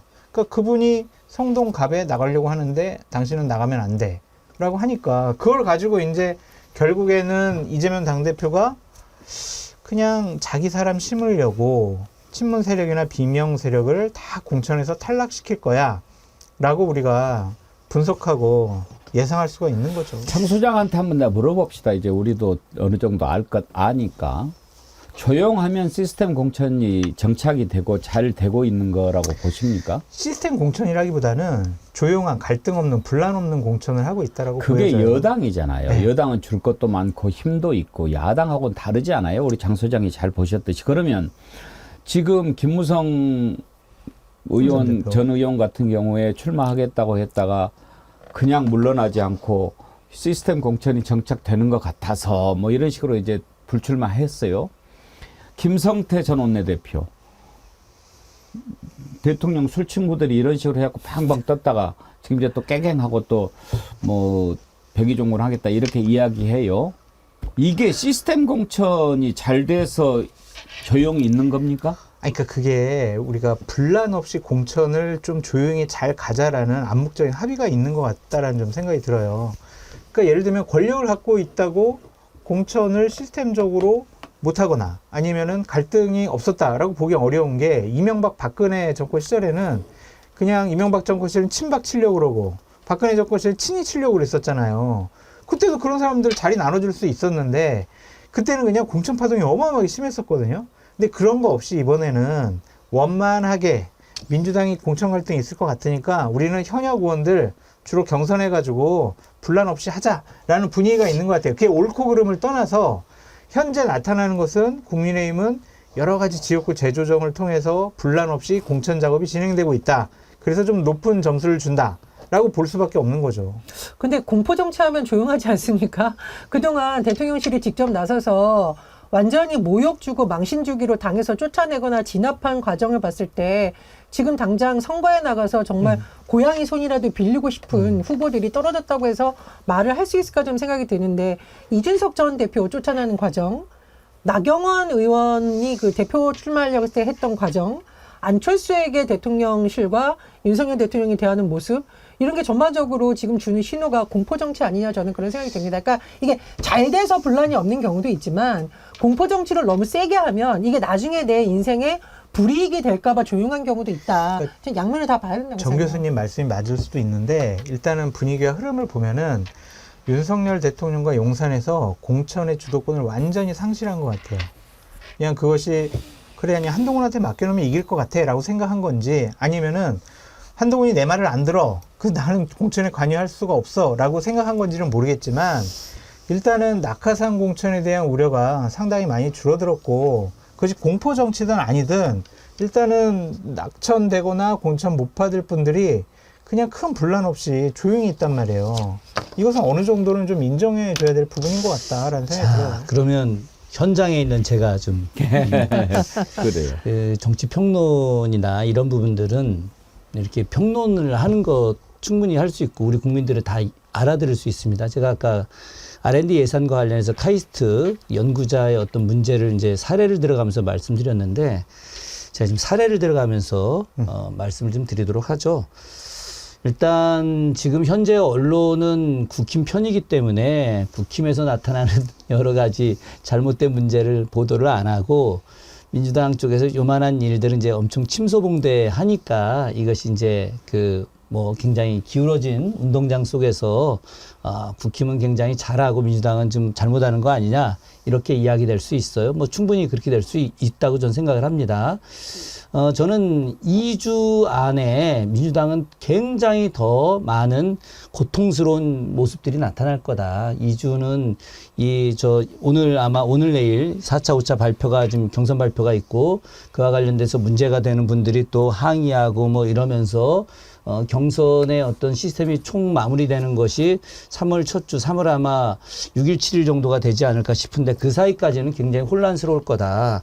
그래서 민주당의 어떤 지지율 전체가 조금 더 떨어지고 국힘 지지율은 올라갈 거다. 그런데 그 이후에 어떤 일이 생기느냐. 네. 자, 선거는 최종적으로 결과가 증명이 되는 거 아니겠습니까? 그죠? 결과는 그러면 누가 이기느냐가 지금까지 이런 이야기들을 이제 보여주는 거라고 생각을 해요. 자, 이제 수원 이야기 하나 좀 들어보죠. 예. 수원에 이번에 단수 공천된 분이 세 분입니다. 김현준 전 국세청장 네. 국민의힘, 그리고 박문규 전 산자부 장관, 이수정 교수. 자, 그러면 이 지역은 기존에 그 김현준 지역은 이창성이라고 하는 지역위원장이 6년을 정말 프랜카드 건 비용만 수억이라고 이야기가 나올 정도로 온 동네 안 다닌 동네가 없을 정도로 인지도가 높은 분입니다. 이분 지금 뭐 그냥 컷오프 됐는데 가만히 있느냐 반발 무지하게 하고 있는데 언론에 단 한 줄도 안 나오고 이분과 관련된 사람들 아마 다시는 그 너무 상처가 크기 때문에 선거에 안 도와준다 이런 이야기 하고 있습니다. 자, 박문규 산자부 장관 여기에 김용남 전 의원이 몇 년 동안 지역위원장으로 갈고 닦았죠. 그러다 쫓겨나서 딴 데로 간 거 아닙니까?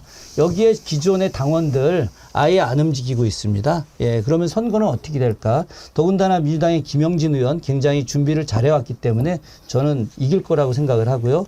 그리고 이수정 교수 여기에 있었던 그 김영남 아니죠. 저기 젊은 분이었는데 수원 정지역에 여기가 지금 이제 자리를 내줬습니다. 국무총리실 민정수석으로 자리를 옮겼죠. 그리고 차기 수원시장을 보장해 준다라고. 한쪽은 당근, 예, 한쪽은 강제로 내쫓고 또 한쪽은 지금 뭐 투쟁을 벌이고 있는데 이런 일들이 언론에 나오지도 않아요. 나오지도 않는데 제가 하고 싶은 얘기는 뭐냐면 언론에 나오지도 않는데 내부적으로 굉장히 큰 지역 안에서는 골마 있다. 아주 심각합니다. 그렇기 때문에 이런 부분들이 국민의힘이 과연 잘하고 있는 거냐? 전 그렇지 않다고 보고 있고요. 민주당 쪽에서 여러 문제들이 있을 수 있어요. 그렇지만 이런 문제들은 저는 한 달 안에, 한 3주 안에 거의 대부분 회복이 될 거다. 그리고 또 하나 제가 말씀드리고 싶은 것은 민주당에서 계속 이제 뭐 친명, 친문 이렇게 이야기되고 있는 부분들이 지금 있고 임종석 의원을 갖다 공천하지 않으면 뭐 가만히 있지 않겠다. 최재성 전 의원이 그렇게 이야기했는데 이거에 대해서 민주당의 대부분 당원들이 이건 말도 안 되는 이야기다. 자기들이 아주 오랫동안 권력 잡고 다 누릴 거 다 누렸고 그리고 그 사람들이 개혁한 게 뭐 있냐. 임종석 의원이 개혁한 게 뭐 있고 최재성 의원이 개혁한 게 뭐 있습니까. 정치적으로 성과 얻은 게 아무것도 없는데 또 그 자리 나가겠다. 대부분의 민주당 당원들은 다 이렇게 생각해요. 그런데 그걸 언론이 이 마치 엄청난 분열이 있는 것처럼 이렇게 이야기하고 이재명 대표가 자기 세력을 갖다 사천시키려고 한다라고 이야기하는데 이건 아주 잘못된 이야기다. 저는 이 부분들이 아주 2주, 길게 가면 3주 안에 다 정리가 될 거라고 생각합니다. 저도 취재 좀 해봤거든요. 주는 이제 주로 험지에서 뛰는 청년 정치인, 그리고 이제 서울에서 출마를 준비하는 예비 후보자들 현장 가서 취재해봤는데 사실 이분들 임종석 전 실장님 공천 하나만 별 관심도 없어요. 그러니까 임종석 실장이 마치 공천에서 떨어지면 뭐 민주당이 사천을 해가지고 망할 것처럼 하는 것도 굉장히 저는 문제가 있다고 보는 거예요. 그러니까 이게 프레임이라고 보는 겁니다. 임종석 전 실장이 반발할 수 있고 일부 뭐 친문이라고 하는 분이 반발할 수 있지만 좀 국민적 관점에서 그리고 다른 당원들과 예비 후보자들도 동의할 수 있는 뭘 언론이 써야지 이게 동의가 되는 거지. 너무 특정 같지만 딱 잡아가지고 민주당에게만 이렇게 비판 여론을 쏟아내는 것도 한번 돌아볼 필요는 있다는 생각이 들어요. 공천 개혁인지 공천 학살인지는 좀 두고 봐야 될 것 같은데 결국에는 물갈이는 해야 되잖아요. 근데 거기다가 누구를 채워넣을 거냐라고 봤을 때 만약에 지역에서 그렇게 뭐 많은 연고나 활동이 없었던 이재명 당대표의 측근을 거기에 꽂아 넣는다. 결론적으로 그렇게 나타나면은 이거는 공천 문제가 이번 총선의 가장 큰 민주당의 리스크가 될 수도 있다. 저는 뭐 그렇게 동의합니다. 보여져요. 예, 근데 동의하는데 그러한 지금 흔적과 흐름으로 가는 것 같아서 아니 전혀 그렇지 않은데 왜냐하면 현장에 있는 제가 볼 때 이재명 대표의 측근들이 지금 공천 전략 공천 받은 사례가 난 거의 없다고 보는데. 그러니까 지금 남겨놨잖아요. 네. 아니 이제. 남겨놨는데 한번 보십시오. 네. 이재명 대표가 이야기했잖아요. 다 경선하자. 저는 임종석 실장도 자기한테 전략 공천하지 말고 경선하게 해야 된다고 생각하고 그리고 최재성 의원도 경선해야죠. 당연히. 아니 자기네들이 옛날에 뭘 했다고 해서 내 자리 내놔라 이렇게 이야기하는 거 말도 안 되고요. 그리고 이재명 대표하고 가깝게 지냈던 분들이라 하더라도 당연히 경선해야죠. 그러니까 예. 경선이라는 민주적인 절차가 이재명 당대표의 측근들을 선택하게 만드는 지름길이 될 수 있다. 어쨌든 당원 구조상. 그렇기 때문에 경선이라는 민주적인 틀을 이용하려고 하는 것이 아니냐. 그런 비판도 받을 수가 있죠. 그렇게 치면은 네. 전 세계 선거가 다 문제가 되는 거죠. 아니 그러면 당대표 왜 해? 아니 당대표가 된다라고 하는 것이 당원들의 지지를 받아 당대표가 되고 당대표가 갖고 있는 의중에 따라서 정책에 따라서 당이 추진해 나가는 거 아니겠습니까? 그리고 그와 함께 하려고 하는 사람들이 좀 더 역할을 통해서 당의 비전 만들고 정책 만들고 더 새롭게 만들어 나려고 하는 거죠. 그게 맞다면 김준일 네. 교수님 말씀이 맞다면 지금 여론의 흐름이 민주당 공천 잘하고 있어. 민주당 좋아. 이번에 국민들이 밀어줘야지라고 하는 것보다는 국민의힘 지지로 올라가고 정권 심판 여론이 좀 잦아드는 그러한 여론조사들이 지금 상당히 많이 보도가 되고 있잖아요. 그런 것에 대한 위기감은 없어요. 그냥 우리는 잘하고 있는데 언론이 그냥 정권 편이라서 여론조사도 이렇게 나오는 거야 이렇게 판단하시는 거예요? 위기감 있죠. 왜 없겠습니까? 네. 위기감 당연히 있죠. 위기감, 그러니까 지금 민주당의 공천의 흐름이 별로 위기감이 좋지가 있는데 않다. 네. 근데 이런 부분들이 저는 그렇게 생각을 해요.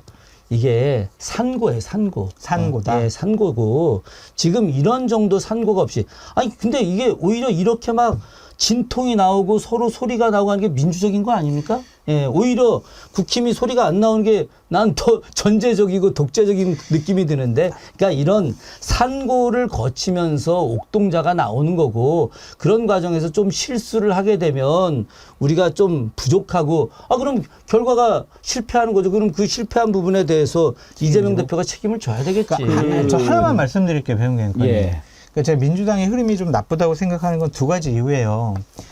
공천 개혁을 해가지고 새로운 인물 영입해가지고 국민들한테 와 우리 이런 사람들과 정치를 하겠습니다. 그러니까 우리 4월 총선에 저희 찍어주세요 라고 하는 인물론으로 총선을 접근하는 방법이 있고, 또 하나는 우리는 다수당이 되면은 이러이러한 정책을 통해서 이렇게 우리는 나라를 운영해 가겠습니다. 윤석열 정권 견제하겠습니다라고 해야 되는데 그 두 가지가 안 보이고, 공천에 대해서도 그렇게 그냥 언론 보도만 보면 혼란과 분란만 있는 것 같고, 또한 이 총선을 맞이하는 큰 구도상 전략도 김건희 명품 백, 윤석열 정권 심판 이런 구도에만 매몰되어 있는 것이 아니냐. 총선 승리를 위해서 무엇을 하겠다, 총선 승리 이후에 무엇을 하겠다라는 점이 안 보여서 지금 민주당이 지지율에서 좀 상당히 국민들이 생각하는 만큼 나오지 않는 거 아니냐. 난 그거 동의해요. 그리고 조금 전에 했던 이야기, 민주당이 그 아젠다를 제대로 내놓지 못하고 있다. 이거 제가 벌써 비판했어요. 네. 비판했고, 그리고 제가 그 지난주에 제가 성명서도 써서 네. 냈습니다. 바로 정치개혁과 관련돼서 제대로 된 그 역할을 좀 중앙당이 해야 된다 하는 거하고, 또 저 같은 사람들은 또 당에서 좀 나름의 어떤 역할을 해야 되는 입장에서 제가 조금 전에 장소영이 하셨던 말씀 그대로 우리가 민주당 전체가 이 나라의 개혁과 발전을 위한 더 큰 중요한 공약들을 내세워야 되는데 이 부분이 굉장히 좀 부족하다. 그렇기 때문에 이런 중요한 아젠다를 내세워서 국민들께 공감을 얻어야 된다. 이건 아주 중요한 말씀하셨고요. 이건 우리 내부에서도 계속 이야기되고 있고, 예. 그런 측면에서는 좀 중앙당이 좀 더 빨리 행보를 좀 할 필요가 있다고 봅니다. 근데 저 이제 야당도 포지티브한 전략, 아젠다를 선점해야 된다는 것은 굉장히 동의하는데, 민주당이 안 했다라고는 말할 수 없습니다. 그렇죠. 왜냐하면 그럼요. 제가 뭘 정책 했는데요? 취재를 계속 하고 있거든요. 정책 취재를 계속 하고 있습니다. 예를 들면 저출생 관련해서도 이재명 대표가 낸 대책은 어쨌든 부처를 만들어서 한다라는 것은 많은 전문가들의 건의가 받아들여진 거고요. 지역균형 발전과 관련해서 하고 있는 대책이라던가 노인 돌봄과 관련된 부분이라던가 이런 부분은 굉장히 국민들의 실생활적인 요구랑 맞닿아 있어요.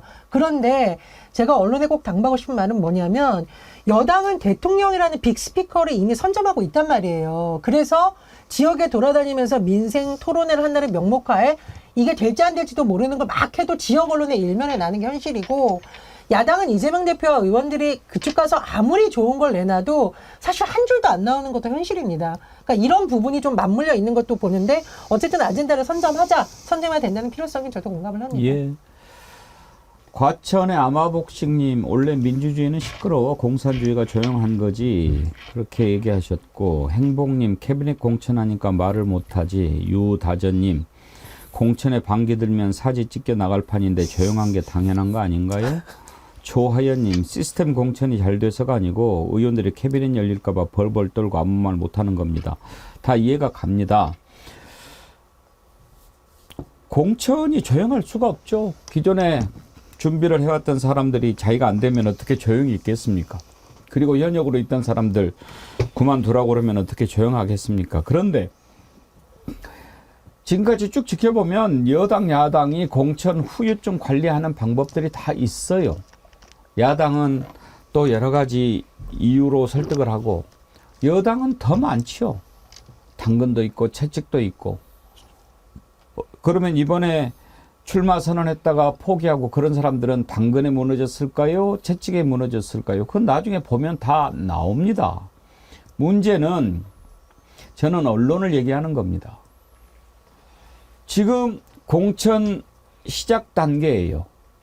그 시작 단계인데 왜 모든 언론들이 제목이 똑같냐 이거예요. 그게 그렇게 확실하게 보입니까? 대단한 언론입니다. 저는 그렇게 안 보이거든요. 그래서 제가 의심하는 겁니다. 지금 하나하나 들여다보면 이렇게 볼 수 있는 부분도 있고 이렇게 볼 수 있는 부분도 있고, 문제점을 놓고 보면 문제점이 보이고 잘한 걸 놓고 보면 잘한 게 보일 수 있어요. 그런데 왜 이쪽은 잘한 것만 보고 이쪽은 못한 것만 보냐 이거예요. 지금 뭐가 무서워서 꼼짝 못하고 깨갱하고 있는데 그게 시스템 공천 덕택이다? 그렇게 보입니까? 나 그렇게 보인다면 그 시각이 이상하다고 생각합니다. 자, 그리고 지금 윤석열 대통령이 안 드러난다고요? 끝났습니까, 공천? 장성철 소장한테 물어보고 싶어요. 윤석열 대통령 안 보입니까? 공천에 관해서요? 예. 안 보이는 것 같아요. 예. 끝까지 안 보일 거라고 보십니까? 지금 공천 몇 프로 진행됐습니까? 지금 133개 했거든요. 120개가 남아있는 거예요. 예. 그리고 이제 비례대표 순번하는 거 대략 한 30명 정도 남아있을 것 같은데, 부탁하는 입장인 것 같아요. 그러니까 예를 들면 이전에는 야, 이렇게 공천 줘 이랬는데, 지금은 여기 이 사람은 좀 배려해주면 안 될까?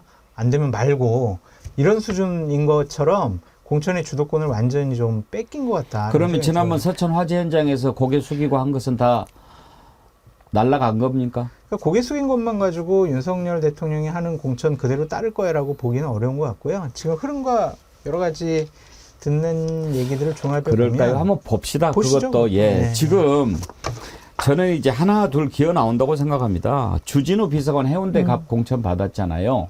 당장에 말이 나옵니다. 이제 시작이냐? 장동혁 사무총장 뭐라고 얘기합니까? 역차별은 또 펼 필요가 없지 않느냐, 그렇게 얘기합니다. 그럴까요? 들어보시죠. 주진우 비서관 같은 경우에는 단수 공천 요건에 확실히 해당하고 차이도 많이 나고 이래가지고 빨리 하는 게 좋을 것 같아요. 집중해가지고. 그래서 단수 추천을 했습니다. 그냥 추가로 말씀드리면 다른 후보자들은 상대 후보에 비해서 우위에 있는 경쟁력 후보자가 없었습니다. 대통령실 출신인데 단수 추천했느냐는 취지인 것 같은데, 단수 기준에 해당함에도 불구하고 그 출신에 따라서 굳이 역차별을 받아야 될 이유는 없다고 생각합니다. 자, 과연 역차별 받아야 할 이유는 없다고 생각해서 했을까? 우리가 한번 제대로 들여다보자 이겁니다. 대통령 40년 직이라고 하는 사람 공천 안 주고 또 저렇게 주면은 야 공정하게 하네. 근데 지역적인 특성도 있는 것 같아요. 제가 이제 부산도 다녀오고 했는데 그 해운대 갑 지역 같은 경우에는 주진우 전 비서관을 제외하고 나머지 분들의 인지도와 뭐 지명도가 그렇게 높은 분들이 아니더라고요. 그래서 저기는 좀 특수한 상황이 있었던 것 같고, 다른 지역들, 특히 이제 대구 경북 같은 경우에는 대통령실에서 근무했던 분들이 공천 신청을 많이 했거든요. 거기도 이번에 보면은 현역 의원들과 경선을 통해서 이제 후보가 되라고 하는 것도 있고, 또 하나는 아직 정해놓지 않는 지역이 더 많아요. 그래서 그 지역에 누가 이제 차고 들어갈 것이냐를 봐야 될 것 같은데, 대통령실에서 이전만큼 강한 그립을 갖고 자기 사람들 공천 주는데 결정권을 갖고 있다고 보기에는 좀 힘든 것 같은 상황인 것 같아요.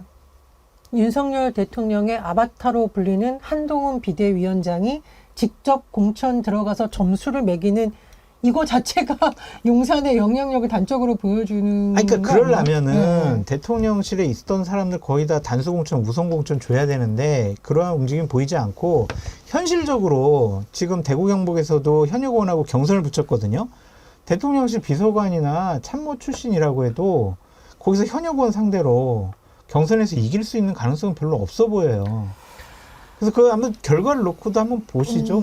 만약 그렇게 했을 때 아니 도대체 내 사람들 한 명도 안 챙겨주고 넌 뭐야 막 싸움 붙을지, 아니면은 그냥 조용히 갈지, 그것도 좀 지켜봐야죠. 알겠습니다. 자완 이제 시작인데 장성철 소장 예견이 맞는지 아닌지 한번 봅시다. 오늘 슈퍼챗 보내주신 분 소개해드리죠. 백토마님, 장성철 씨의 변화 없는 양비론 논리 이제는 애처로워 보입니다. 애처로워요? 아니 그럼 잘못한 거 잘못했다고 양쪽 다 비판해 주면 어떡해요. 예, 이런 의견이 있다는 겁니다. 잘못하면 몽둥이 타장님, 이거 장성철 소장님한테 한 게 아니고 이번 아이디입니다. 네. 예, 구름꽃님, 분노와 절망의 연속, 절체절명의 위기 속 대한민국과 민주주의 실종, 우리가 언론이 됩시다. 대선 때 이재명 후보의 호소입니다. 우리 더욱 깨어 있읍시다. 밭갈이도 더욱 열심히 합시다. 깨어있는 국민들이 들불처럼 일어나 이 나라를 바로 세울 수 있습니다. 4월 10일 진정한 대한민국의 봄이 찬란하길 바랍니다. 아주 웅장한 글을 보내주셨네요. 사리분별님, 또 조형래님 댓글과 함께 슈퍼챗 보내주셨습니다. 조영래님, 4월 10일 총선 지역구 비례대표 민주당 몰빵 갑시다. 사리분별님, 노무현 문재인도 그런 예가 많은데 꼭 숨기는 기레기. 예. 배우님 하나만 말씀드릴게요. 네. 그러니까 언론 환경에 대해서 말씀하셨는데 이건 민주당의 무능력함과 무신경도 있는 것 같아요. 그러면 방통위 같은 경우도 지금 민주당 추천 인사를 임명하지 않잖아요. 근데 저 2명이 지금 하고 있단 말이에요. 그런 것에 대해서 지금 민주당이 전혀 문제 제기를 못하고 어떤 제어 장치가 안 되는 거예요.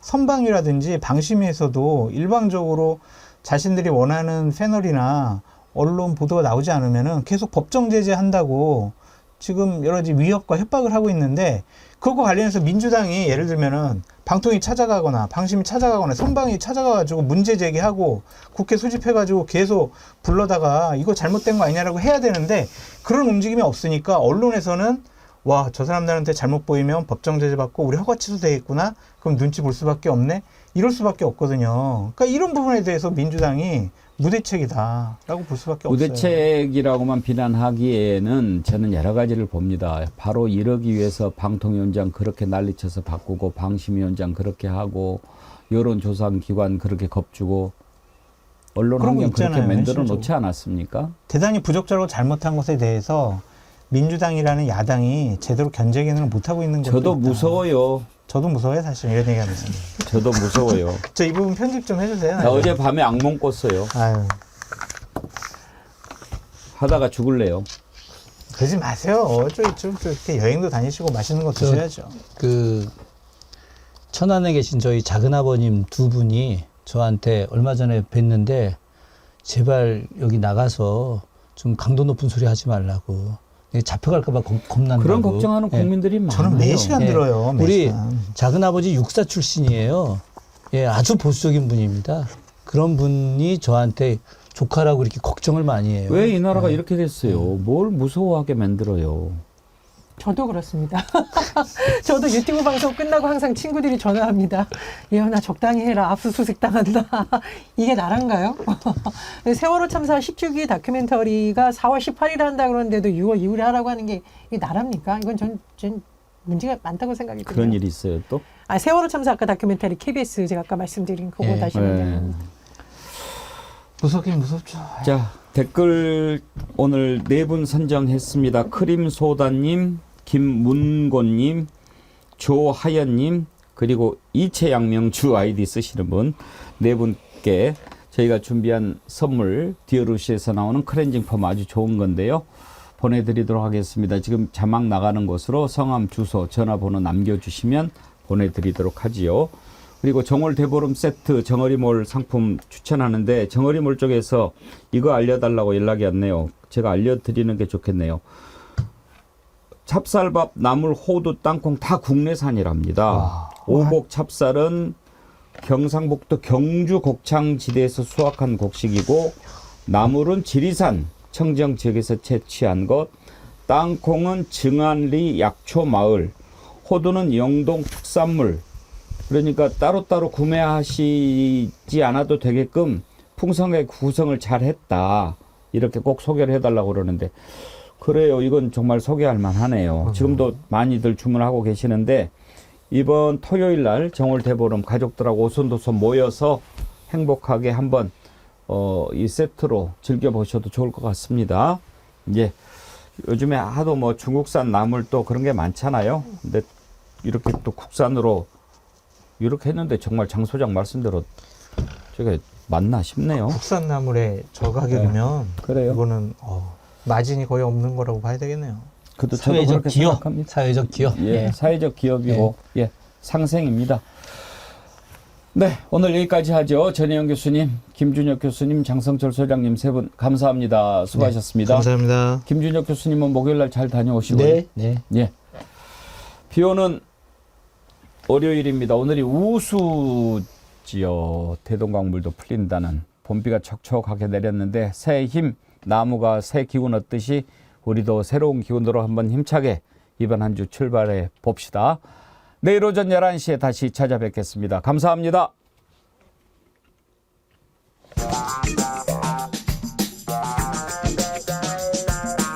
우리 둘이는 언론인인데 장 소장은 뭐라고 해야 돼? 민주투사예요?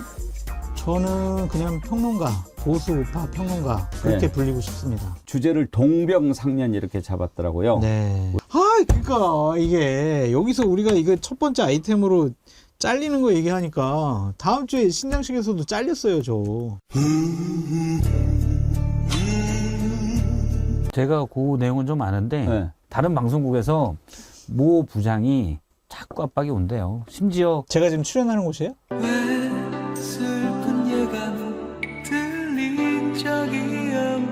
근데 정말 좀 심해진 것 같아요. 그렇죠?